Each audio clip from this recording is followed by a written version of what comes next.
will be of knowledge and maybe affect your life. And I'm glad you're here today, and it's my pleasure to moderate this session here. I would say welcome, and thank you for being here.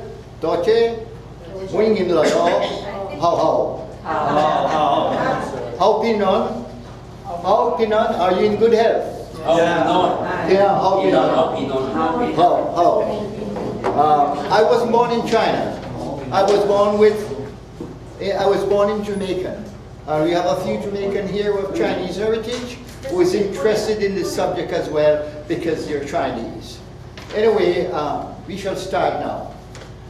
My name is Albert Lim Xu, and I am the moderator for this session.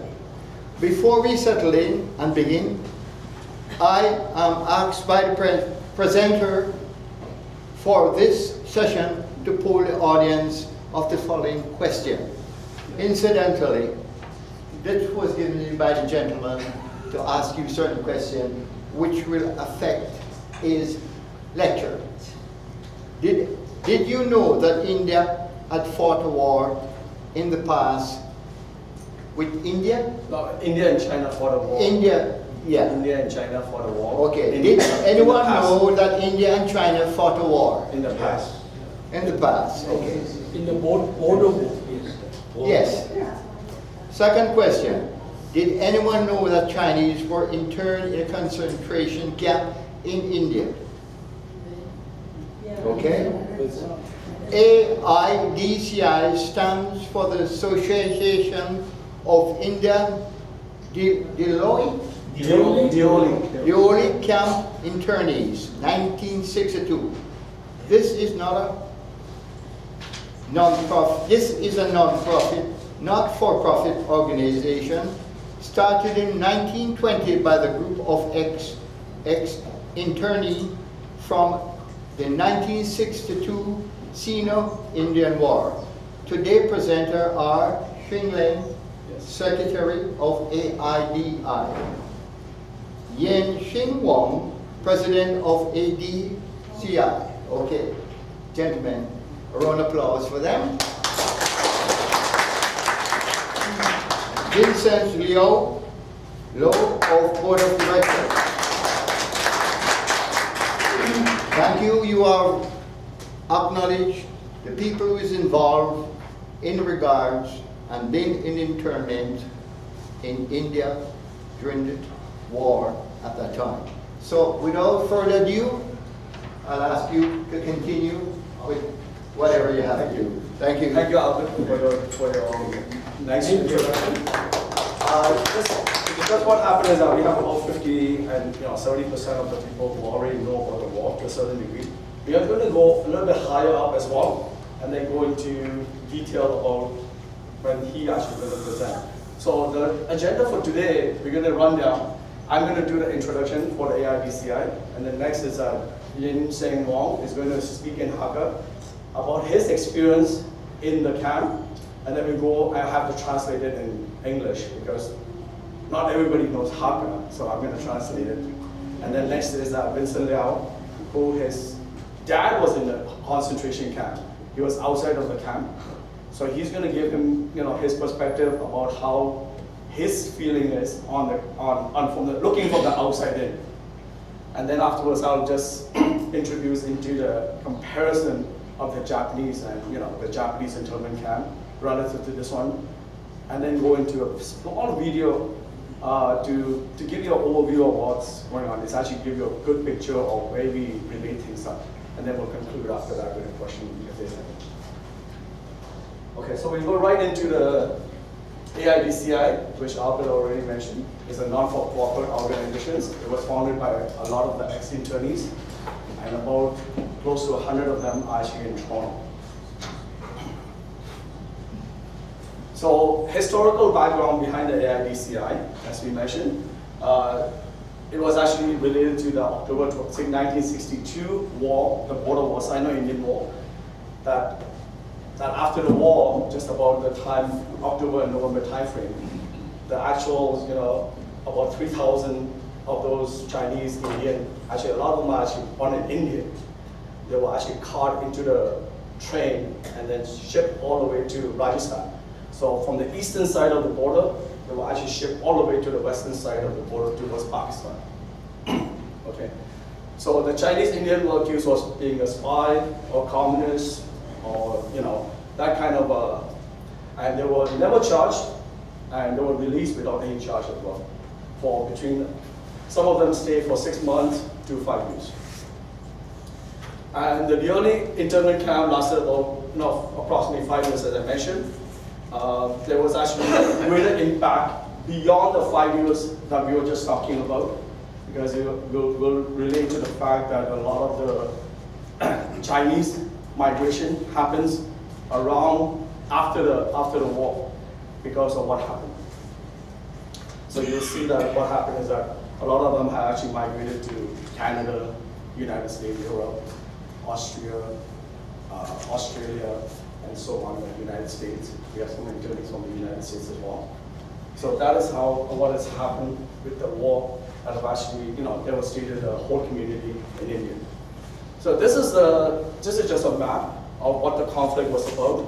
It was always somewhere around Arunachal Pradesh that the Indian claim, and it's also South Tibet for China, and it's also on the northeastern part of it.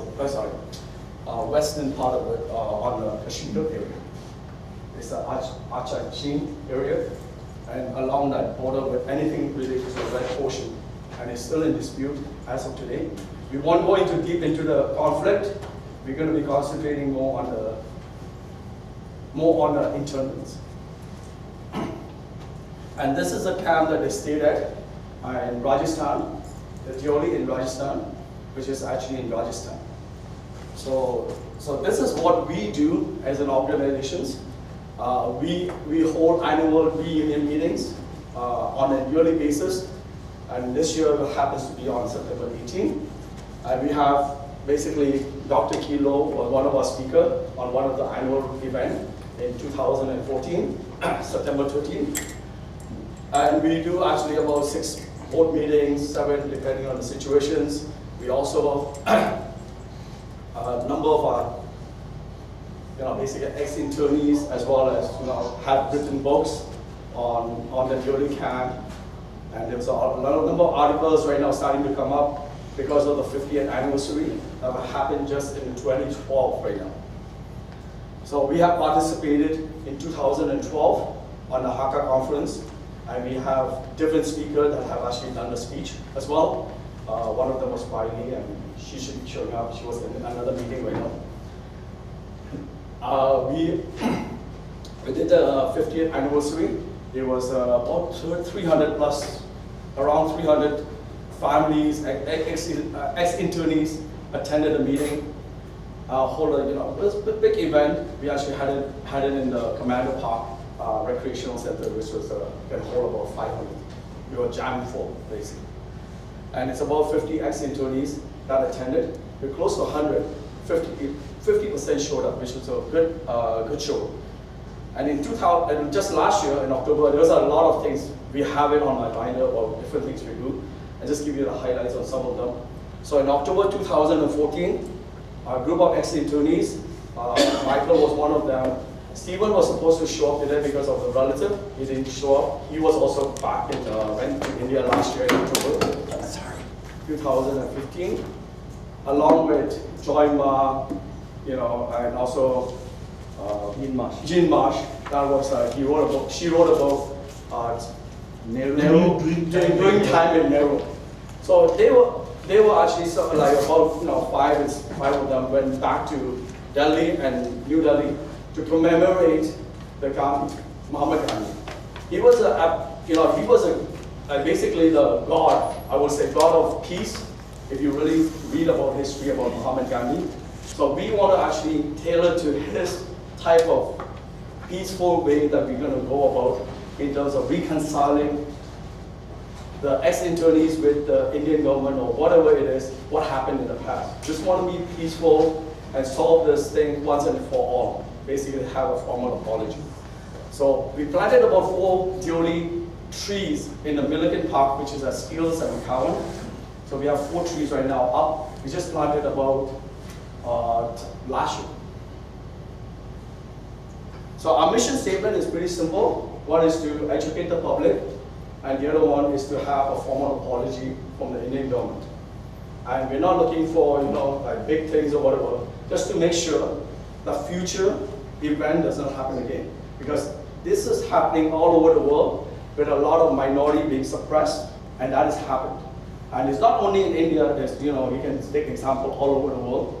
But I think what happened is that this is one of those events that is very tragic in nature, but at the same time, we want to make sure that people know about it because it's very minorities. If you look at 1.2 billion people in India, 3,000 is, you can't even count the percentage down the line, right?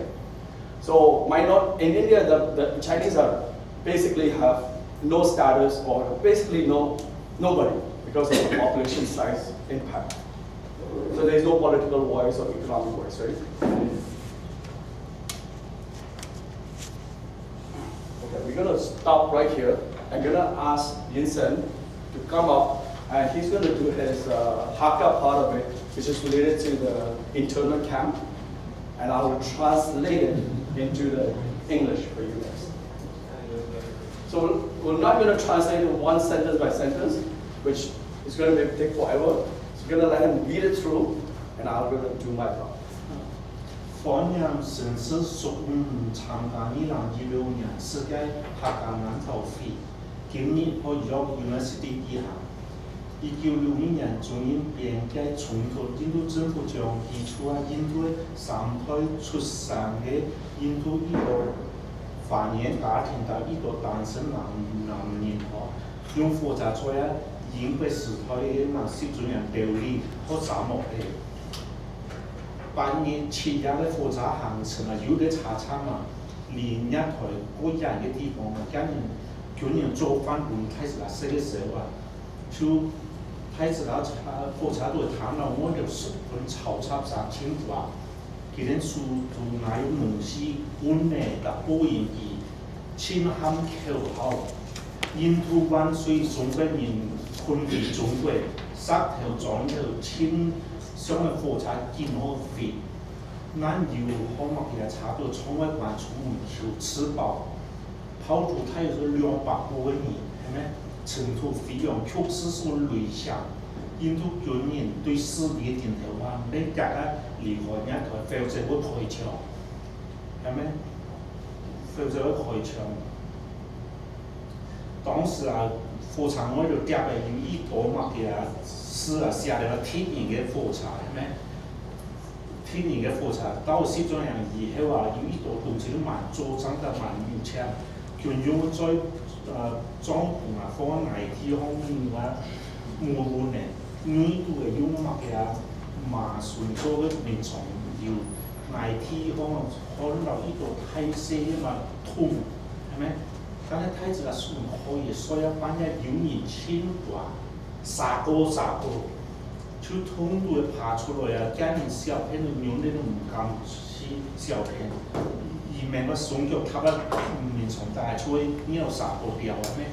叫我你以後啊安頓好睇自家家庭哦，都係咪哦？以後款嘅 AIDCI 唔會人係咪？1963年，印度內政府將實施到10周年參觀。隨行有印度著名嘅包沙記者，讓我嘅高官到security嘅，唔嘅永遠按嘅代表全部向內政府總話，希望政府早日釋放大家狀，佢將光明代表成為高secretary，話為內政府開闢家庭係咪？當呢個事情就有冇結果？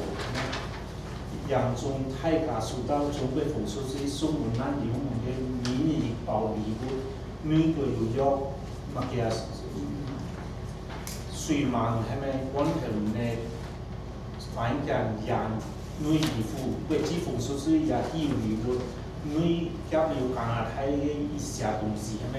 因加拿大難有家對嘅也有4年3副，所以係咪加拿大其實可能前次一個量嘅2個物價由印度風俗是的轉高。那巴西啊，西中人而家呢本乜嘢兩陣人數入起嚟，多數家庭都西中人款數啊，一生呢唔知有冇咁樣機會有人發嘅，失去自由嘅無奈咯。1965年5月嗰陣，客家7個人得到釋放自由，幾個家庭啊也有人，還有是30年左右。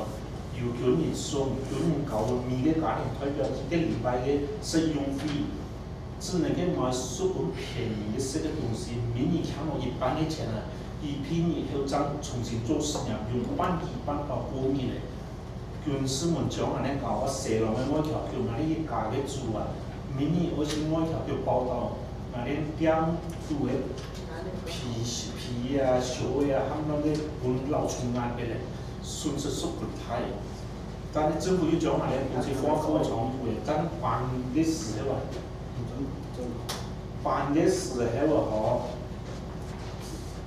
損失了十分多東西，但係以後啊就話政府嘅乜嘢研發，那3年嘅物資啊，能搞出來，係咪？但係我哋出現話，我哋唔少嘅東西，但係政府話你一天愛乜嘢？縮咗你嘅東西，你嘅肆意搶嘅法案，我哋政府責任已經簽了，係咪？但係呢個遺留啊、印度歷史嘅污染啊，希望好在喺度做太低嘅印度量方面啊，可以勇敢承認為自己同意，將嘅3000嘅難留到所數年嘅投票，係咪？多謝陳氏數俾你來。Thank you.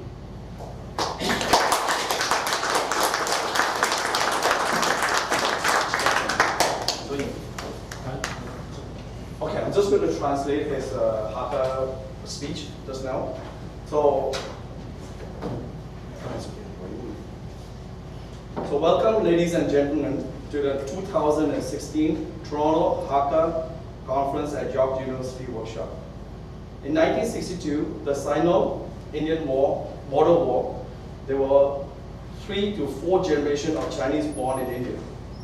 There were 3,000 Chinese detained, included women and infants that were incarcerated to the Deoli internment camp, Rajasthan. The journey took 8 days and 7 nights, and there is a train station where the military was cooking the food for the internees.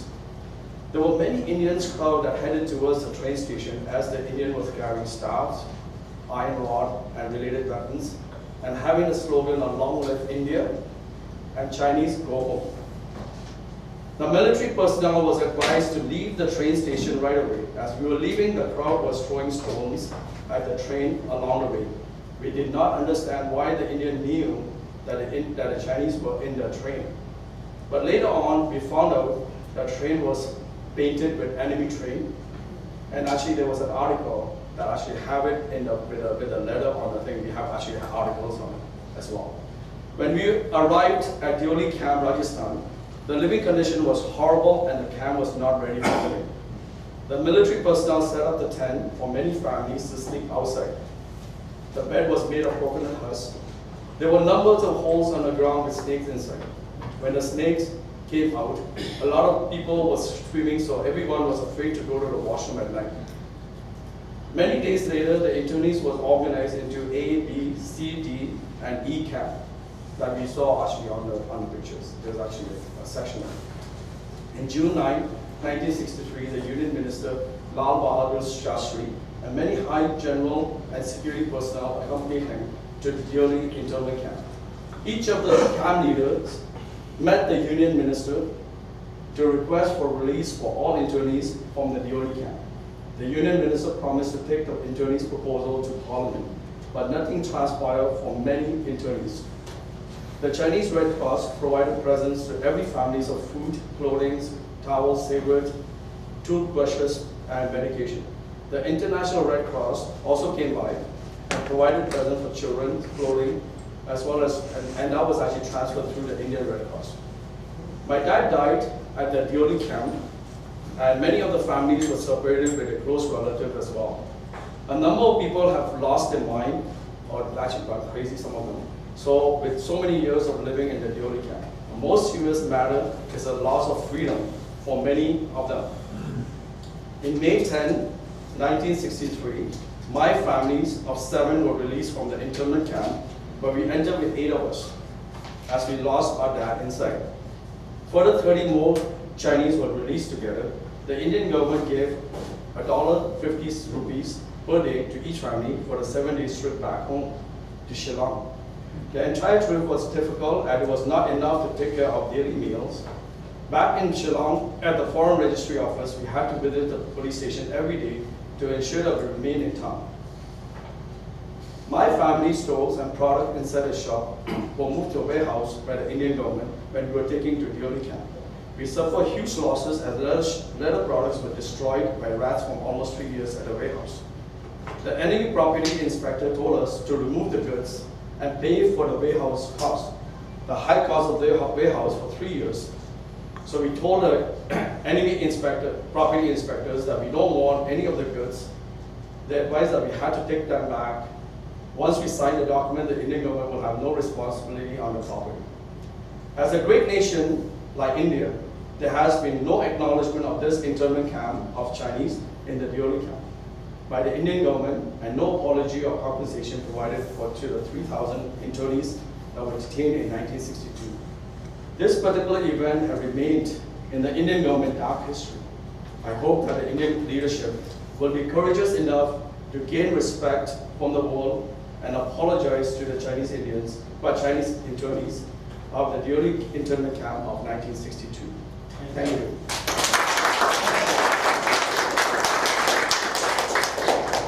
Before I will actually call up Vincent Liao to say his perspective on it, I'm just going to have some pictures related to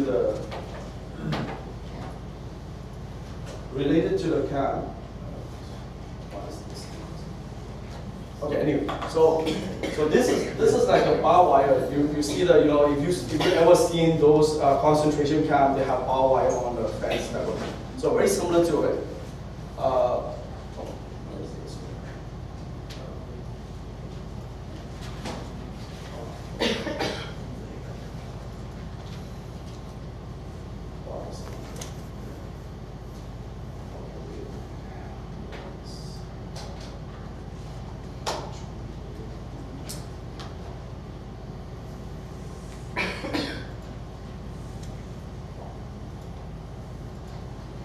So we'll just, and then this is something like, see the roof along the way, some of the things, and the living condition is like, this was actually taken by one of the ex-internees that went back in 2010, but he was not able to, sorry. Can I suggest that you maybe turn out some of the lights because it's actually difficult to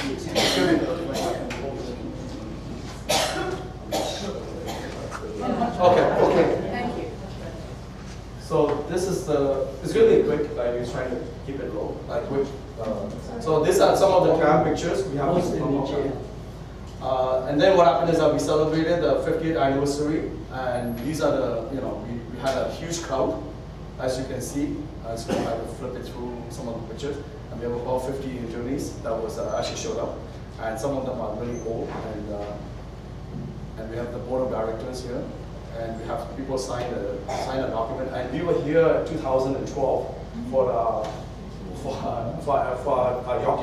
Toronto Hakka conference as well. So this is a form of board meeting that we took some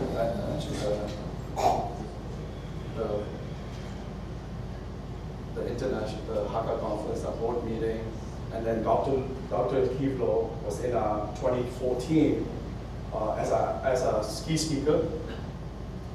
So we have some, I'm just going to flip through, it's not a lot of pictures, we have about 25 of them.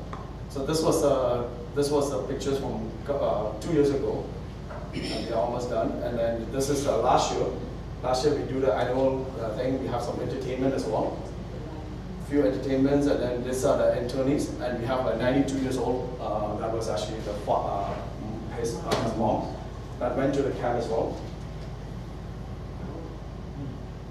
And he actually met her friends in the thing, and it was like just talking and having a lot of fun. And the other one was 95 years old.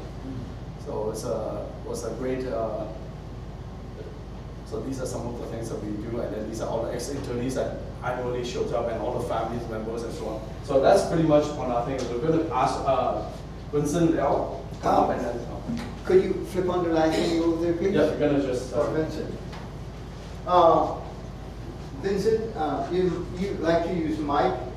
Get over here. Yeah, No, you're going to use the mic. you have to use the mic because You're going to have to use just to bring it to your attention, we are being recorded and Okay. it goes from the mic into the recorder, into the video there. So Okay. it's necessary to use the mic, okay? Thank you. Okay, ladies and gentlemen, friends and distinguished guests, my name is Vincent Liu.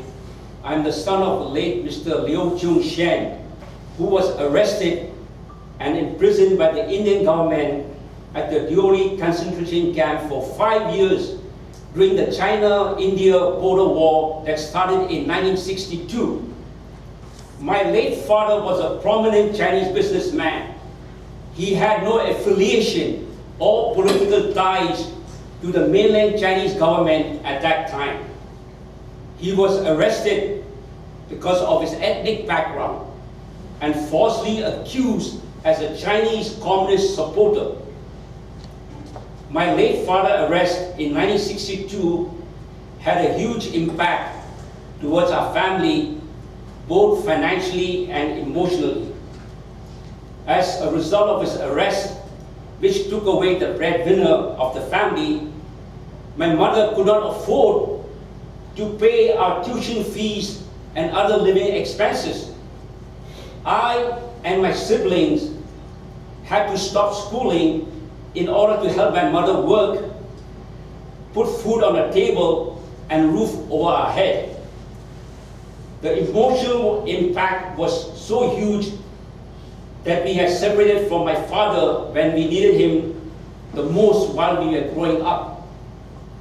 I was young, I felt so desperate and despair that I decided to leave India for Hong Kong in 1966 to start a new life, hoping to support my family from overseas. My late father was finally released from the Diori concentration camp in 1967, and the Indian government dropped all charges against him without an official apology for his wrongful imprisonment from 1962 to 67. I am still angry at the wrongful arrest of my late father. It created a substantial grief and hardship for my family for over 5 years. The Indian government did not acknowledge nor provide a formal apology to this date. I found the Association of the Diori Internment Camp 1960 group through a friend and got myself involved with this case that's dear to my heart. From my own experience, I believe no one should ever have to go through for what I did experience in my life, and hoping this type of human suffering should never happen again. This is a small Chinese minority group in India for internees who were prosecuted wrongfully in 1962 because they did not have a voice to speak up. And finally, today I'm urging all AIDCI members and survivors continue to support and petition for a formal apology and compensation for our duress and suffering from the Indian government. Thank you all for your attention.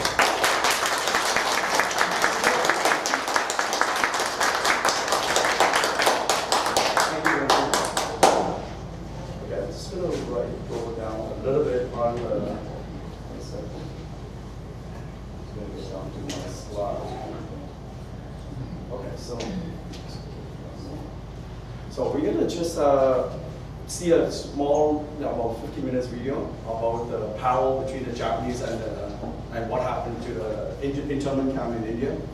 So this documentary is pretty much sum up the voices of the ex-internees and who were detained. They spoke from the heart about the anguish and the humiliation that they went through, and also the film touches on the parallel between the Japanese and the American as well as the American, acknowledgement and apology, which happened in 1988 by Ronald Reagan. And the films actually urges a similar resolution for Indian Chinese community of the 1962 Deoli internment camp incident. So I'm going to just start the video. Nice. Oh, okay.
We were lucky. Many of the other family never got anything back. So my father imparted a lot of his humor to us. And then married to this guy, I had to overcome all my anger.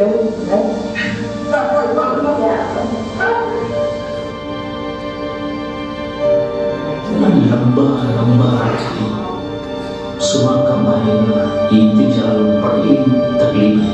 To me, what he remembers the most of his time there in the confinement is the fact that every week family members were allowed to come and eat and bring some food, some kind of comfort.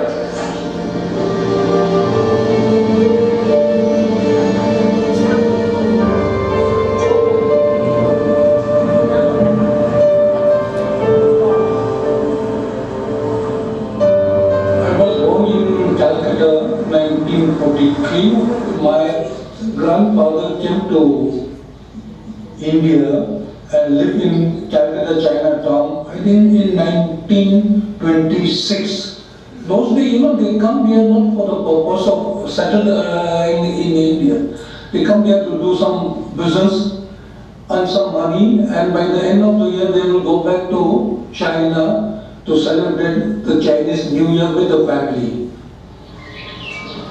I was born in Kalimpong in 1932, and I grew up in a small town, which was very nice at the time. From Tibet, wool comes, butter comes, and from India, we used to send all this flour, sugar, woolen cloth. Actually, we were not afraid, because we said, the war is far away, and we didn't indulge in any political thing, and we were just, businessmen. So I guess that basically, Nikki was doing her senior thesis in college, and she was taking an oral history class, and then became very interested in oral history, and then in our own personal history. And so she called me and said that she was thinking of doing a paper, her senior paper thesis on the internment camp, and would I mind if she interviewed me? And I think that's how it all started. So we decided to go to Death Valley. We thought we'd be away from telephones and people interrupting, They said, you have me for 5 days, you can ask me anything you want.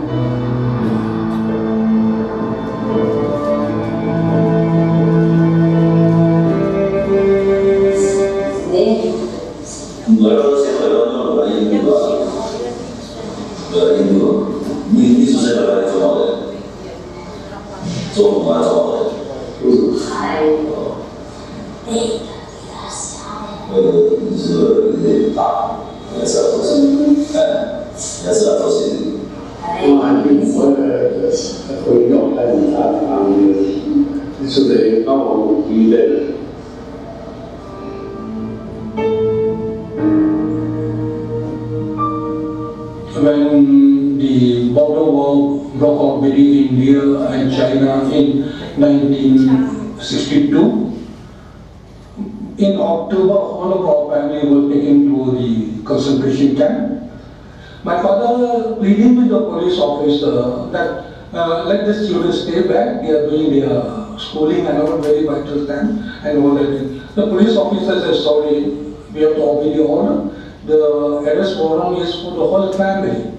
25th of January 1963, that day was our Chinese New Year. I remember after going to prayer, we came back home and saw there were about 8 policemen, security men with a jeep. They told us to get ready and take whatever, a little bit of clothes, but don't take more than 500 rupees, leave everything behind. So we were interned on that day. So it was mom, it was dad, my brothers who were 11 and 8 at the time, and then myself. But I was not born. So that was a day, it has been imprinted indelibly in my mother's head. You know, it was Chinese New Year, it was the day when things are supposed to be good and lucky and fortunate and a new start. But this was definitely not the new start we wanted. So without telling us anything, they bundled us to Rajasthan. That is the ultimate internment camp for most of the Calcutta Chinese.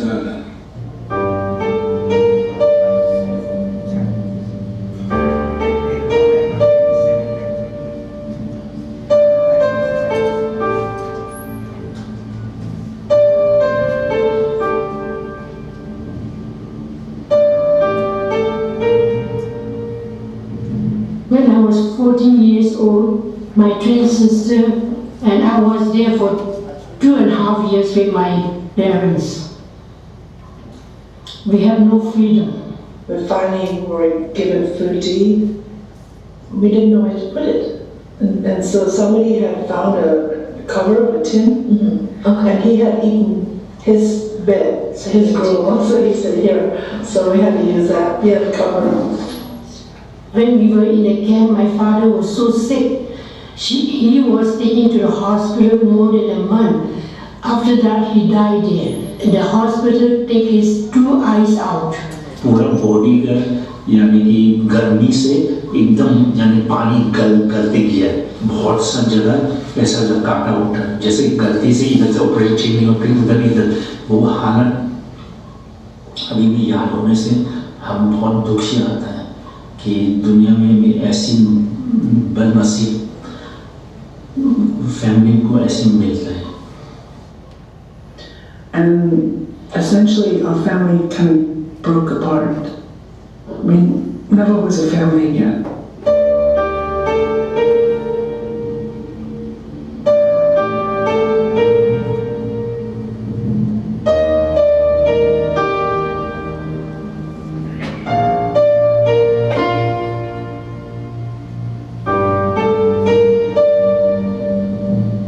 Looking back, I've been wondering why my granddaughter was taken. She was probably one of the few people left in China who had bound feet. You know, and literally the feet were probably no bigger than my fist. And so she couldn't walk very far. And so looking back, why did they take an old lady like that?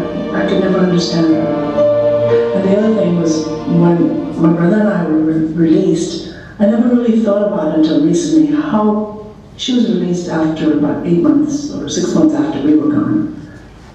Who took her, from the camp back to Calcutta? How did she go? I have no idea, and I don't know who to ask.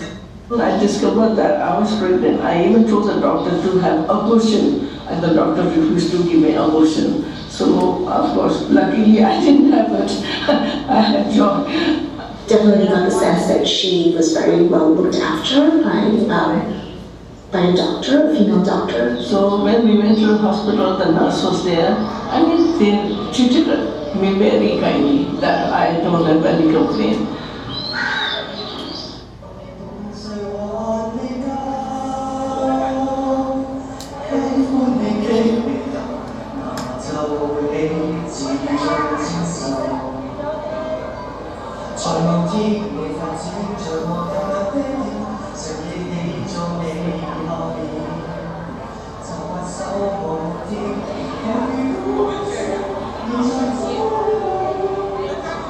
I remember one of my friends, grandfather and grandmother got deported by pushing through the Sikkim border. Half of them have gone back to China by the repatriation ship. And they never meet again. When we reached Howrah, the manfolk was taken away from us. And it was in July the 1st, it was raining. And I said, where will I go with the 3 kids and not a pie in my pocket? Because the money has to be with the head of the family. And I had nobody to come to receive me. Release होने के बाद तो हमारा पूरा family Shillong में गया। शिलोंग गया होने का टाइम भी बहुत सा आदमी से पैसा उधार लेने हुआ। पैसा उधार लेने टाइम भी बहुत तकलीफ हुआ क्योंकि हर एक जान पहचान आदमी वो भी राजस्थान देवली कैंप में गया तो वो लोग खुद ही तकलीफ है। Total population in 1962 in Chinatown itself is around 30,000. After this 1962 incident, now there's hardly 2,000 Chinese left in all over India. When the ladies asked the Calcutta, we still don't have any freedom of the movement, as if we're still living inside the prison. Canada में आने के बाद एक चीज है ना जो कि पैसा से और कुछ चीज से नहीं मिल सकता। मेरा दिल में इतना फ्रीडम महसूस हुआ ना कि कभी भी ऐसा महसूस नहीं हुआ जब से राजस्थान कैंप में जाने के बाद।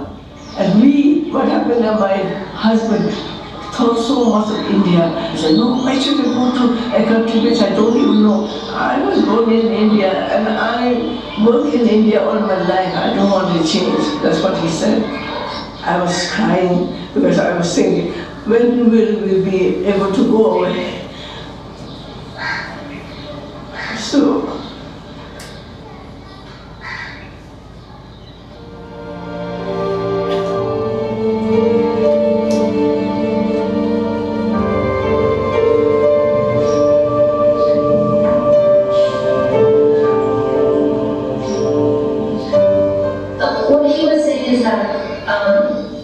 to the Indian government, he never really had any kind of revenge, or he didn't have any kind of, there was no bad feelings towards the Indian government at all.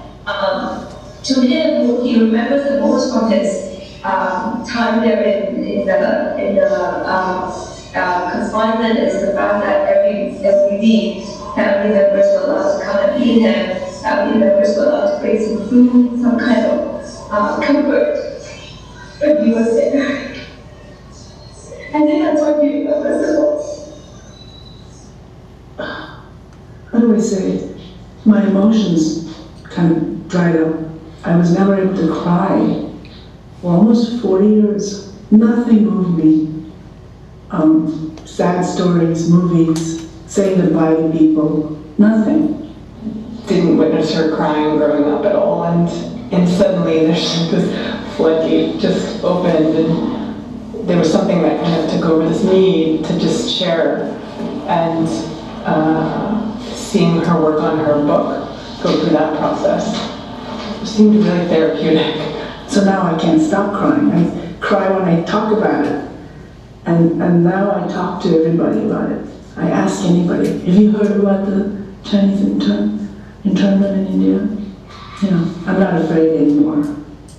Or what I observed in your telling your story and talking to be more open about your past or this part of your past is just an embracing of your entire identity. I didn't know who I was. I wasn't Chinese, I wasn't Indian, I was American, and yet, you know, I was confused. And so I think Nikki was the one that kind of put it all together when she wrote the forward. And it was exactly, in the end, how I feel. He put it much better than I did. Remember how you said? Ironically, my dad never lost his love for India. He loves everything about the country, about the people, about his memories. He was born there.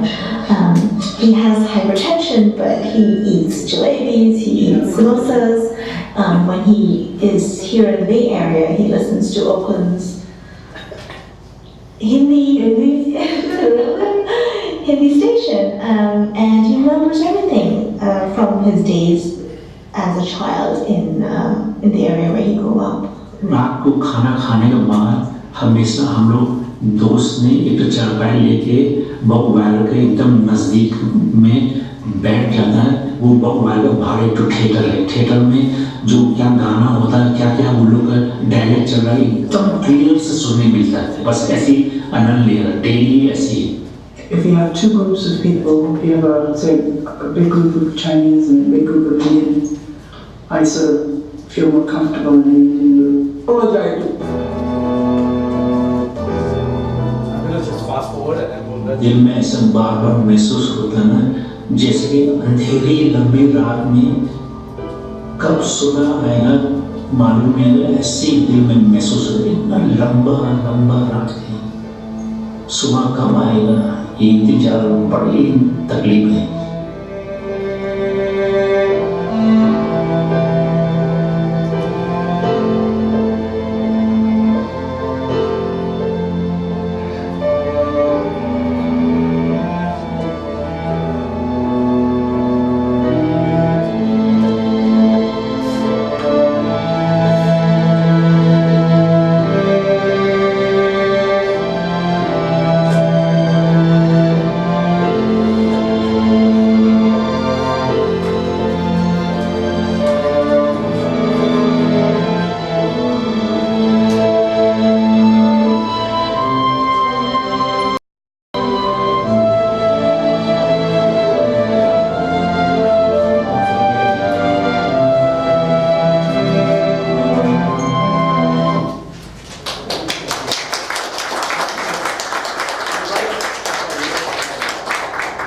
I know we are running out a little bit, just about the time right now. That's why I rushed a little bit. Listen, So- this is absolutely important.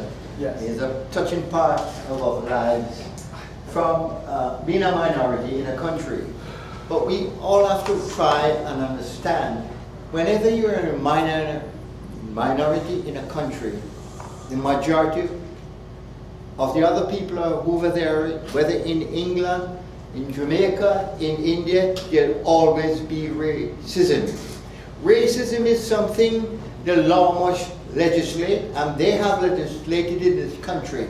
But you cannot legislate morality. What you think about racism and what you think about racism, we can never legislate that. But we have laws that we can channel the rights of human beings and humanity in regards to that, not internationally and locally.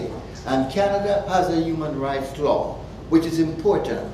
And many of us would say, and I was fortunate, I'm from Jamaica, I'm here 48 to 50 years. Why? I never saw Canada in my life, but I chose Canada because it never had a history of slavery.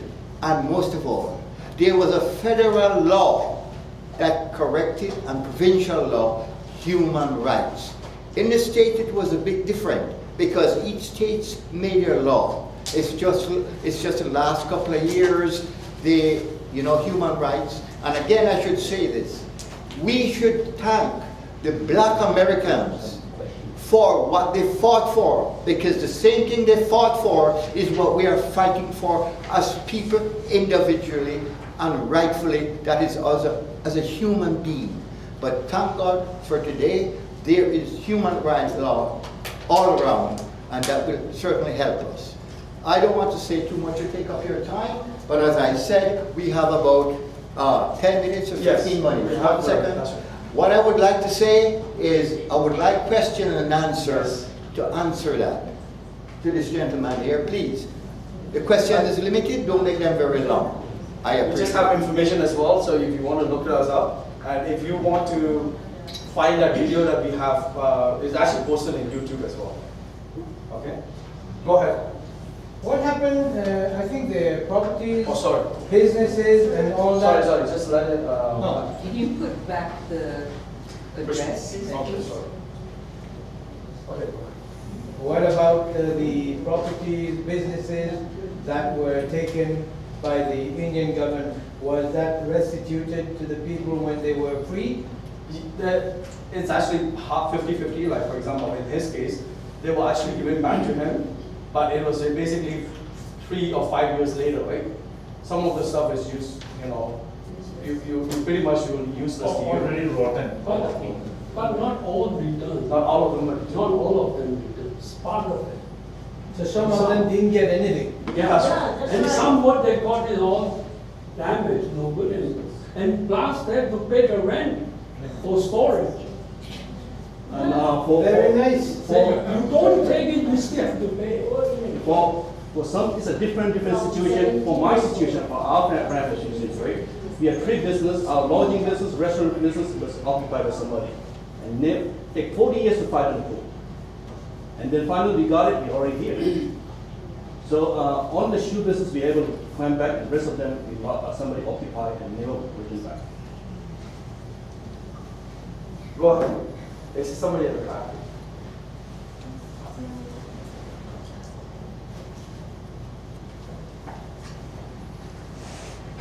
My mother's family came from Burma to the U.S. in the late 60s. I wonder, do you see a connection between a lot of the unrest and program? As you know, there was a program against Chinese in Burma. A lot of them were killed and then displaced as well.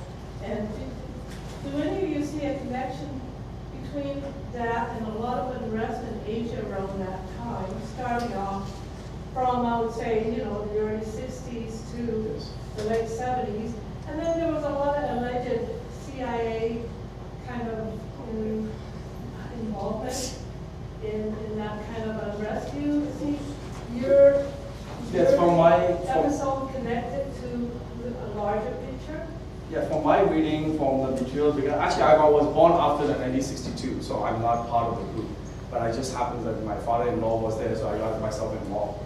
So there is the connection, but I don't want to go into too deep into because this is a big topic. That's why we do not even get involved in the discussions on the Sino-Indian War, who did it right, who is wrong, because it's a very big topic.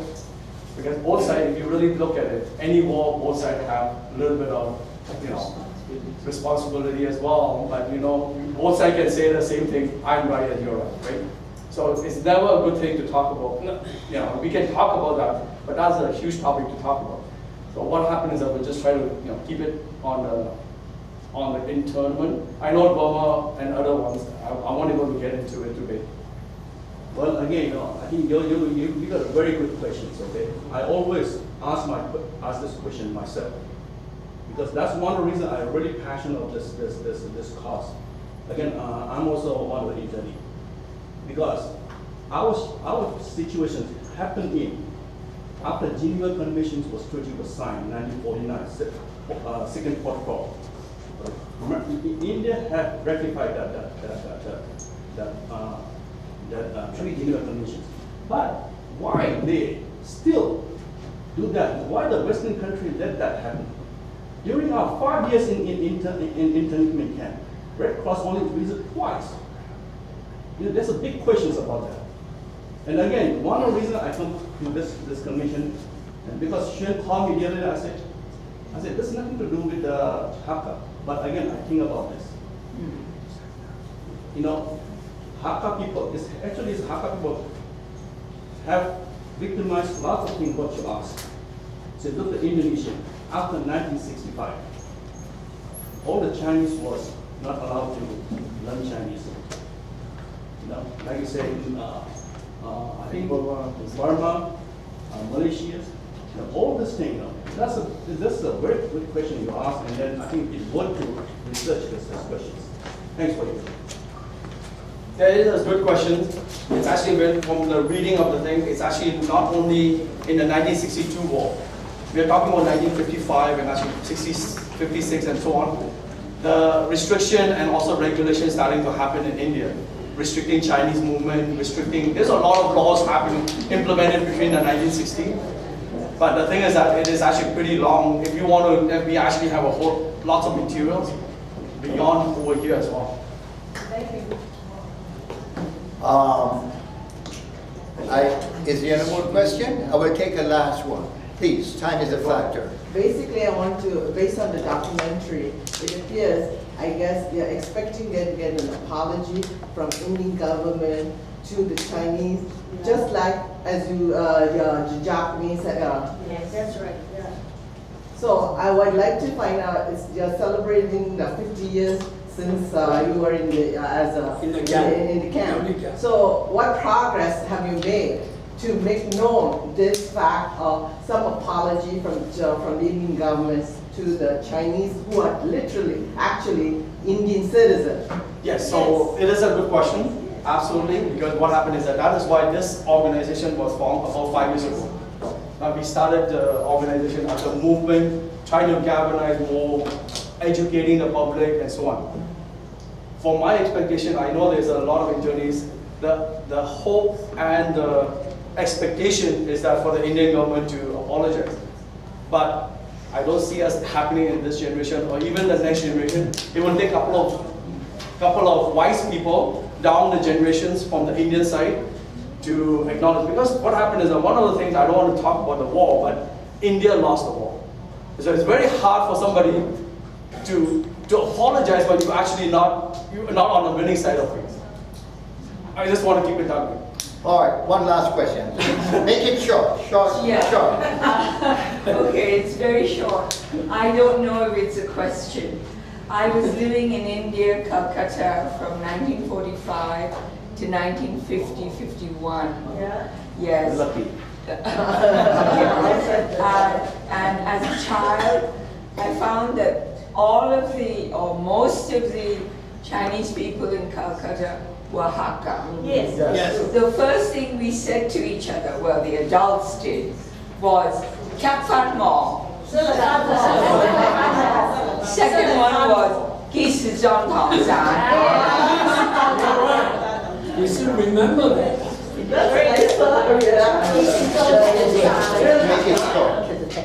I have to make it short. You seem to be enjoying it. Anyway, we also knew all about the tanneries and all about the Chinese population there. But I see a few young people here. Yeah. I am 73, 74. We always say, let's not deal with politics. Wrong. Politics will deal with you, no matter what you say. Therefore, if you had had an MP, a senator, or whatever in Parliament, you would not have suffered what you suffered.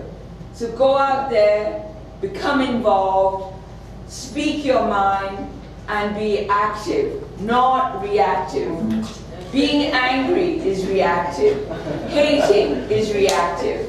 Be active and move forward. Thank you for listening.